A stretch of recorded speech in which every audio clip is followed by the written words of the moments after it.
Subscribe करें IT की tips को और बेल आइकॉन को दबाएं टेक्नोलॉजी की लेटेस्ट वीडियोस देखने के लिए। अस्सलाम वालेकुम फ्रेंड्स, मेरा नाम है खुर्रम अब्बास और आप देख रहे हैं आईटी की टिप्स। तो फ्रेंड्स, आज की वीडियो में मैं आपको बताऊंगा कि आप किस तरह से एक NVMe हार्ड ड्राइव को अपने कंप्यूटर के अंदर इंस्टॉल कर सकते हैं। वैसे NVMe हार्ड ड्राइव जो है ये आमतौर पे यूज़ होती है लैपटॉप्स के अंदर, और इसका फ़ायदा हमें ये मिलता है कि देखिए साइज़ में बहुत ज़्यादा छोटी है और लैपटॉप के अंदर बहुत आसानी से ये एडजस्ट हो जाती है, और उसके साथ आप दूसरी हार्ड ड्राइव भी लैपटॉप में लगा सकते हैं। आजकल जितने भी लैपटॉप आ रहे हैं सबके अंदर जो स्टोरेज डिवाइस है वो NVMe ही होती है, क्योंकि उसकी वजह बेसिकली ये है कि इसकी स्पीड जो है ये काफ़ी अच्छी होती है और SSD से भी थोड़ी सी इसमें बेहतर स्पीड में मिलती है। तो आज हम इस हार्ड ड्राइव को कंप्यूटर में इंस्टॉल करेंगे, और कंप्यूटर में इंस्टॉल करने का एक मकसद ये हो सकता है कि अगर आप गेम्स वगैरह खेलते हैं या आप ग्राफिक डिज़ाइनिंग का काम करते हैं तो आपको एक एक्स्ट्रा स्टोरेज मिल जाती है जिसकी स्पीड काफ़ी अच्छी होती है, और उसके ऊपर आपकी जो वीडियो एडिटिंग या गेमिंग की जो परफॉर्मेंस है वो काफ़ी बेहतर हो जाती है।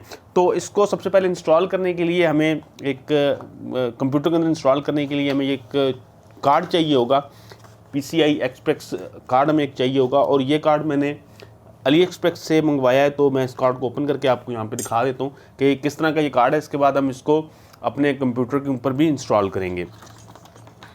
तो ये इसकी पैकिंग वगैरह ये मैं अलग से कर लेता हूँ, और तो इस तरह से ये कार्ड है, और साथ इसमें ये हमारी NVMe जो है ये इस तरह से इसमें लग जाएगी। तो इसको अभी हम कंप्यूटर के ऊपर इंस्टॉल करते हैं और देखते हैं कि ये किस तरह से वर्क करती है। तो फ्रेंड्स, इस तरह से मैंने इस NVMe डिस्क को अपने कार्ड के ऊपर लगा लिया है, PCI एक्सप्रेस कार्ड के ऊपर इसको लगा लिया, और अब हम इसको सिस्टम के अंदर फिट करते हैं। तो जो भी आपकी स्लॉट खाली है सिंपली आपने उस स्लॉट के ऊपर इसको लगा देना है। तो यहाँ पे मेरे पास एक ये स्लॉट खाली थी, और साथ में जो मेरा ग्राफिक कार्ड था एक स्लॉट पे मैं ग्राफिक कार्ड लगा दूंगा।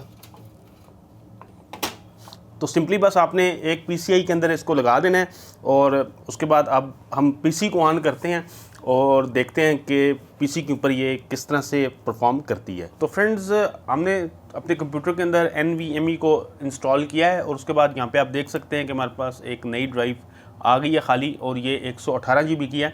मैंने 128 GB की डिस्क जो है उसको इंस्टॉल किया है, तो यहाँ पे 118 GB हमें स्पेस दे रहा है। तो यहाँ पे मैं C ड्राइव में जाता हूँ, यहाँ से मैं एक फ़ाइल को कॉपी करके उस ड्राइव में पेस्ट करता हूँ, और हम देखते हैं कि इस डिस्क की स्पीड क्या है। तो ये 5 GB की एक फ़ाइल है, file.iso। ये आप देख सकते हैं कि इसका जो साइज़ है वो 5 GB का है। तो मैं इसको यहाँ से कॉपी कर लेता हूँ, और कॉपी करके हम जो हमारी नई ड्राइव है इसके अंदर यहाँ पे आई में पेस्ट कर देते हैं। तो ये 5 GB की फ़ाइल है, और अब आप इसकी स्पीड देखिएगा। तो फ्रेंड्स, आप देख सकते हैं कि 5 GB की फ़ाइल को इसने तकरीबन 3-4 सेकंड के अंदर कॉपी कर दिया है। तो इस लिहाज से आप देख सकते हैं कि इस ड्राइव की स्पीड जो है ये काफ़ी अच्छी है। अगर आप ये किस सिंपल ड्राइव के अंदर इस फाइल को पेस्ट करते तो उस पर ज़्यादा टाइम लगता।